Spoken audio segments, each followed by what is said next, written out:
Hello dear student, आप सभी का स्वागत है विशाल क्लासेस में। आज हम देखने वाले हैं कक्षा 11 केमिस्ट्री के अंतर्गत हम आज एक टॉपिक देखने वाले हैं जिसका नाम है परमाणु त्रिज्या। परमाणु त्रिज्या के बारे में पूरा देखेंगे कि परमाणु त्रिज्या क्या है, इसके कितने प्रकार होते हैं और परमाणु जो त्रिज्या है वो जो पीरियोडिक टेबल है यानी कि आवर्त सारणी है उसमें किस प्रकार परिवर्तन होता है उसमें। तो देखेंगे पहले परमाणु त्रिज्या क्या है। किसी परमाणु के नाभिक तथा बाह्यतम कोश यानी कि जो परमाणु का जो नाभिक होता है जो कि ये है यहाँ पे नाभिक, तथा जो बाह्यतम कोश है, बाह्यतम कोश ये देखो यहाँ पे बाह्यतम कोश ये है। तो परमाणु के नाभिक तथा बाह्यतम कोश, जो बाह्यतम कोश है ये वाला, ठीक है, ये बाह्यतम कोश है और ये उसका नाभिक है, किसका, हमारा परमाणु का जो नाभिक। तो क्या कह रहा है, जो परमाणु के केंद्र यानी कि परमाणु का नाभिक तथा बाह्यतम जो कोश है उसके इलेक्ट्रॉनों के बीच की दूरी यानी कि इनके जो बीच की दूरी यहाँ पे, यदि बाह्यतम कोश है तो ये तो बात पक्की है कि यहाँ वहाँ पे कोई ना कोई इलेक्ट्रॉन तो होगा। तो उनके जो बीच की दूरी है नाभिक तथा जो बाह्यतम कोश में जो इलेक्ट्रॉन है उसके जो बीच की दूरी है उसी को हम परमाणु त्रिज्या कहते हैं। ठीक है, तो उसको हम परमाणु त्रिज्या कहते हैं। तो ये दो प्रकार की होती है, जो परमाणु त्रिज्या होती है ये दो प्रकार की होती है। तो पहला प्रकार है कि सहसंयोजक त्रिज्या। क्या होती है, सहसंयोजक त्रिज्या। तो सहसंयोजक त्रिज्या देख लीजिए क्या होती है। सहसंयोजक त्रिज्या तो इसका ही एक पार्ट है। तो सहसंयोजक त्रिज्या देखते हैं कि एकल सहसंयोजक बंध यानी कि उसमें एक ही सहसंयोजक बंध होना चाहिए द्वारा जुड़े किसी तत्व के दो परमाणुओं के नाभिकों के बीच की दूरी, ठीक है, को ही उस तत्व की सहसंयोजक त्रिज्या कहते हैं। यहाँ पे डायग्राम दे रखा है, डायग्राम से समझते हैं हम कि एकल सहसंयोजक बंध, एक ही सहसंयोजक बंध है यानी कि जो दो अणु हैं यानी दो जो परमाणु हैं वो मतलब एक ही सहसंयोजक बंध द्वारा जुड़े हुए हैं। ठीक है, अच्छी बात है। अब क्या कह रहा है, इनके जो नाभिक हैं ये देखो, इनके बीच के क्या है, नाभिक हैं। ठीक है, न्यूक्लियस जिसे हम कहते हैं, न्यूक्लियस है नाभिकों के बीच की दूरी। अब इनके जो बीच की दूरी है ये वाली, इनकी बीच की दूरी जो ये है उसके आधे को, यानी कि अब इसका हम आधा हाफ कर देंगे, जो इसका जो आधा हो गया, ठीक है, एक साइड यहाँ बच गया, एक साइड यहाँ बच गया, तो उसे ही उस तत्व की सहसंयोजक त्रिज्या कहते हैं। ठीक है, उसे ही उस तत्व की तो जो ये वाला जो भाग बचा है, ये वाला हिस्सा, ये इधर वाला, ये वाले इस परमाणु की क्या हो जाएगी, सहसंयोजक त्रिज्या हो जाएगी। और जो ये वाला हिस्सा है इधर वाला, वो इस परमाणु की क्या हो जाएगी, सहसंयोजक त्रिज्या हो जाएगी। ठीक है, तो इस प्रकार हम देखते हैं। तो एक बार फिर देख लीजिएगा क्या है कि एकल सहसंयोजक बंध यानी कि उसमें एक ही सहसंयोजक बंध होना चाहिए द्वारा जुड़े किसी तत्व के दो परमाणुओं के नाभिकों के बीच, यानी कि उनके जो नाभिक हैं उनके परमाणु जो नाभिक हैं उनके परमाणु के जो नाभिक हैं उनके बीच की दूरी जो है उसकी जो आधा है, आधे कर देंगे, फिर हमारी निकल जाएगी सहसंयोजक त्रिज्या। तो क्लियर हो गया तरह। अब चलते हैं आगे। ठीक है, आगे क्या कह रहा है, जो दूसरा नंबर है, जो दो प्रकार की हमारे परमाणु जो त्रिज्या होती हैं उसमें दूसरा नंबर है वंडरवाल त्रिज्या। क्या है, वंडरवाल त्रिज्या।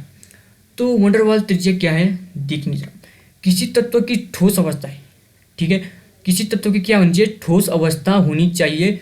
ठोस अवस्था में जो उसके जो समीपवर्ती यानी कि निकटवर्ती परमाणुओं के नाभिकों के बीच की दूरी, जो उसके निकटवर्ती जो परमाणु हैं उनके नाभिकों के बीच की दूरी क्या था, जो ये वाला है परमाणु के नाभिकों के बीच की दूरी, ये देखिए सब में ही सेम होगा। यहाँ पे भी था इलेक्ट्रॉनों के बीच की दूरी और यहाँ पे भी सेम ही था वैसे कि नाभिकों की बीच की दूरी के आधा, तो वही है। पर यहाँ पे है ठोस अवस्था में उसके क्या है, दो निकटवर्ती परमाणु के नाभिकों के बीच की दूरी के आधे को उस तत्व के क्या कहते हैं, वंडरवाल त्रिज्या कहते हैं। तो इसे हम डायग्राम से समझने की कोशिश करते हैं। तो दो तत्व होने चाहिए ठोस अवस्था में, एक ये हो गया और एक हो गया, ठीक है, दो जुड़े हुए होने चाहिए।